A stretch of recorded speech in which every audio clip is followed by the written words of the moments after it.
Hello મિત્રો, કેમ છો? આઈ હોપ તમે સમજ્યામાં છો. મિત્રો, આ વિડીયોમાં આપણે જોવા જઈ રહ્યા છે ધોરણ 11 માટે ભૂગોળના પાછલા 2 થી 3 વર્ષોના પેપરોના સોલ્યુશન. તમને આ વિડીયોમાં 2 થી 3 પેપરો ભૂગોળના મળવાના છે, જેના કારણે તમને ખ્યાલ આવશે કે તમારી એક્ઝામમાં કેવા પ્રશ્નો આવે છે. અને આમાંથી આ જો તમે 2 થી 3 પેપર સારી રીતે તૈયાર કરી દો તો તમને આ વખતની પરીક્ષામાં આમાંથી ઘણા મોટા જે પ્રશ્નો આવતા હોય છે એ રિપીટ થયેલા જોવા મળશે.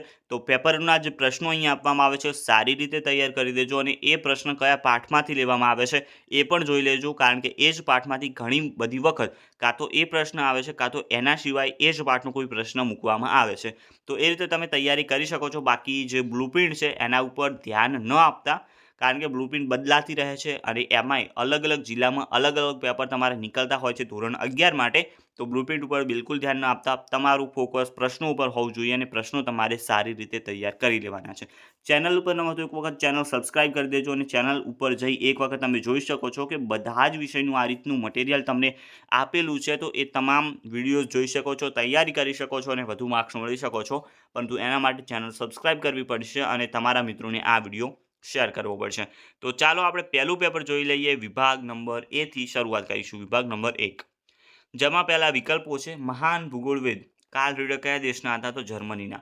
પાણી કરતાં વરાળ કેટલા ગણી વધુ જગ્યા રોકે છે? 1300 ગણી. સૌથી વધુ જાણીતું ધૂમકેતુ કયું છે? હેલીનો ધૂમકેતુ. પૃથ્વી સપાટીનું ઉપરનું આવરણ કયા નામે ઓળખાય છે? મૃદાવરણ તરીકે ઓળખાય છે. 90 એસ્ટ હારમાળા કયા મહાસાગરમાં જળમગ્ન છે? તો હિન્દ મહાસાગરમાં આવશે. વિભાગ બી તમે જોઈ શકો છો. 1 માર્ક્સનો ક્વેશ્ચન છે. પ્રથમ શ્રેણીના ભૂમિ સ્વરૂપો જણાવો. તો મહાસાગરના તળ સૌપ્રથમ અસ્તિત્વમાં આવેલા ભૂમિખંડો છે. કયા ખડકોને પ્રાથમિક ખડકો તરીકે ઓળખવામાં આવે છે? તો આગ્નેય ખડકો. મોટી ભૂતકતી કઈ કઈ છે? તો પેસિફિક, આફ્રિકા, યુરેશિયા વગેરે મોટી ભૂતકતી છે. ભૂકંપ માપવા માટેના માપક્રમ કયા કયા છે? તો રિક્ટર માપક્રમ છે અને મર્કાલી માપક્રમ છે. 2 માપક્રમ છે. ફોટોસ્ફિયર એટલે શું? તો સૂર્યની ફરતે 400 કિલોમીટર સુધીના તેજોમય આવરણને ફોટોસ્ફિયર કહેવામાં આવે છે. વિભાગ સી આવશે, જેમાં 2 માર્ક્સનો ક્વેશ્ચન તમે અહીંયા જોઈ શકો છો. પહેલું છે ભૂગોળ કયા કયા વિષયો સાથે અનુબંધ ધરાવે છે? પાઠ નંબર 1. હાલની વૈશ્વિક સમસ્યાઓ કઈ કઈ છે? તો વસ્તી વધારો, ગરીબી, આતંકવાદ, ઉર્જા પ્રદૂષણ કરતા જંગલો, જળ સંરક્ષણ વગેરે. સૌર પરિવાર એટલે શું? પાઠ નંબર 2 માં મળશે. પાર્થિવ ગ્રહો કયા કયા છે? તો બુધ, શુક્ર, પૃથ્વી અને મંગળ. ઓકે, તો મંગળની અંદર જે પણ ગ્રહો છે એ પાર્થિવ ગ્રહો છે, શરૂઆતના 4 ગ્રહો. જમીનના મુખ્ય 4 ભૌતિક લક્ષણો પાઠ નંબર 6 માં મળી જશે. તૈયાર સારી રીતે પ્રશ્નો કરી દેજો.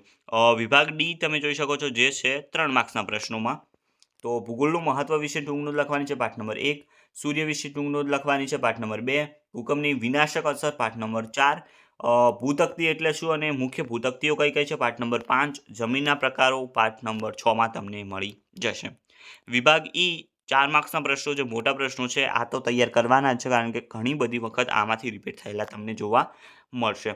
પૃથ્વીની આંતરિક રચના, તેના વિભાગો જણાવી મૃદાવરણ વિશે માહિતી આપવાની છે. પાઠ નંબર 3 માં મળશે. ભૂગોળનો અર્થ જણાવી તેના વિષય વસ્તુની ચર્ચા કરવાની છે. પાઠ નંબર 1. જ્વાળામુખીના પ્રકારો જણાવી દરેક વિશે ટૂંકી નોંધ. પાઠ નંબર 4 માં મળશે. ખડક એટલે શું અને એના મુખ્ય પ્રકાર સમજાવવાના છે. પાઠ નંબર 6. ખંડ પ્રવહન સિદ્ધાંતની ચર્ચા પાઠ નંબર 5 માં તમને મળી જશે. હવે આપણે બીજું પેપર જોઈ લઈશું. ઓકે, જે 2019નું પેપર છે. તો વિભાગ એ પહેલાં તો જોઈ લઈએ, જેમાં 5 વિકલ્પો આપેલા છે. ભારતનો પ્રવાસ કરી ભૂમિ અને લોકજીવનનું વર્ણન કરનાર હતા ઇબ્ન બતુતા. બિગ બેંગનો સિદ્ધાંત આપનાર લિમિત્રે. પૃથ્વીનું ભૂગર્ભ કયા નામે ઓળખાય છે? તો નીફે આવશે. જાપાનનો કયો જ્વાળામુખી પર્વત પવિત્ર જ્વાળામુખી ગણાય છે? ફુજિયામા. અને પેન્જિયા એટલે શું? તો આદિ મહાખંડ. વિભાગ બી 1 માર્ક્સના પ્રશ્નો. ભૂમિ સ્વરૂપ એટલે શું? પાઠ નંબર 5. ખનિજના મુખ્ય પ્રકાર, તો પહેલું આવશે ધાત્વિક ખનિજ અને બીજું આવશે અધાત્વિક. કેટલા છે? 2 પ્રકાર છે. જમીન નિર્માણ પ્રક્રિયા અનુસાર જમીનના કયા કયા વિભાગ પડે છે? તો એક તો પડે છે સ્વસ્થાની જમીન, બીજું પડે છે સ્થળાંતરિત જમીન. ભારતમાં સ્થળવર્ણન નકશા તૈયાર કરતી સંસ્થા ક્યાં આવેલી છે? તો ઉત્તરાખંડ, દહેરાદૂનમાં. નકશાના મુખ્ય અંગો કયા છે? તો એક તો છે પ્રમાણમાં, બીજું છે પ્રક્ષેપ અને ત્રીજું છે રૂટ સંજ્ઞાઓ. 2 માર્ક્સના પ્રશ્નો અહીંયા આપે છે. હાલની વૈશ્વિક સમસ્યાઓ તો વસ્તી વધારો, ગરીબી, આતંકવાદ, ઉર્જા પ્રદૂષણ કરતા જંગલો, જળ સંરક્ષણ વગેરે. વસ્તી ભૂગોળ એટલે શું? તો જે વસ્તીનો અભ્યાસ કરે છે, જે વિસ્તૃત ચર્ચા તમને વિસ્તૃત વ્યાખ્યા પાઠ નંબર 1 માં મળી જશે. મિત્રો, ટેરાફાર્મિંગ શું છે? તો એ પણ પાઠ નંબર 2 માં મળી જશે. જોવિયન ગ્રહો કયા છે? તો પૃથ્વી ગ્રહની કક્ષાની બહાર આવેલા ગ્રહો જોવિયન ગ્રહો તરીકે ઓળખાય છે. પૃથ્વીની આંતરિક સ્થિતિ જાણવાના પરોક્ષ સ્ત્રોત કયા છે? તો પાઠ નંબર 3માં તમને મળી જશે. વિભાગ ડી તમે જોઈ શકો છો, અહીંયા આપેલો છે 3 માર્ક્સના ક્વેશ્ચન આપેલા છે. માનવ ભૂગોળ વિશે ટૂંકનો ભૂગર્ભ વિશે ટૂંકનો લખવાની છે. ભૂકંપની વિનાશાત્મક જે અસરો છે એ જણાવવાની છે. જ્વાળામુખી પ્રસ્ફોટનની સર્જનાત્મક અસરો જણાવવાની છે અને નકશાનું મહત્વ તમારે વર્ણવાનું રહેશે. વિભાગ ઈ તમે જોઈ શકો છો, જે લાસ્ટ આપેલો છે પૃથ્વીની ઉત્પત્તિ સમજાવતા નિહારિકાવાદનો જે વાદ છે નિહારિકાવાદ એ તમારે સમજાવવાનું છે. પાઠ નંબર 2માં મળશે. સૌર પરિવાર એટલે શું? સૌર પરિવારના સભ્ય તરીકે પૃથ્વી એક ગ્રહ તરીકે ચર્ચા કરવાની છે. ભૂકંપ થવાના કારણો કયા કયા છે? પ્રો આલ્ફ્રેડ વેગનરનો ખંડ પ્રવહન સિદ્ધાંત સમજાવવાનો છે, ચર્ચવાનો છે. અને જમીન નિર્માણ પ્રક્રિયા સમજાવી તેના મુખ્ય લક્ષણો વિશે સવિસ્તર તમારી નોંધ લખવાની છે. તો એના પાઠ તમે જોઈ શકો છો કયા પાઠમાં એ પ્રશ્ન અહીંયા આપેલો છે. તો સારી રીતે મિત્રો તૈયાર કરી દેજો, કારણ કે ઘણા બધા પ્રશ્નો રિપીટ થશે, અથવા તો તમે ખ્યાલ આવશે કે ધારો કે બીજા પાઠમાંથી આ પ્રશ્ન આવ્યો છે, તો એવું બની શકે કે બીજા પાઠમાંથી આ પ્રશ્ન યા તો આ સિવાય બીજા પાઠનો જ કોઈ પ્રશ્ન મૂકવામાં આવે. તો એ રીતે તમારે તૈયાર કરવાનો છે મિત્રો. 2 પેપર અહીંયા આપેલા છે.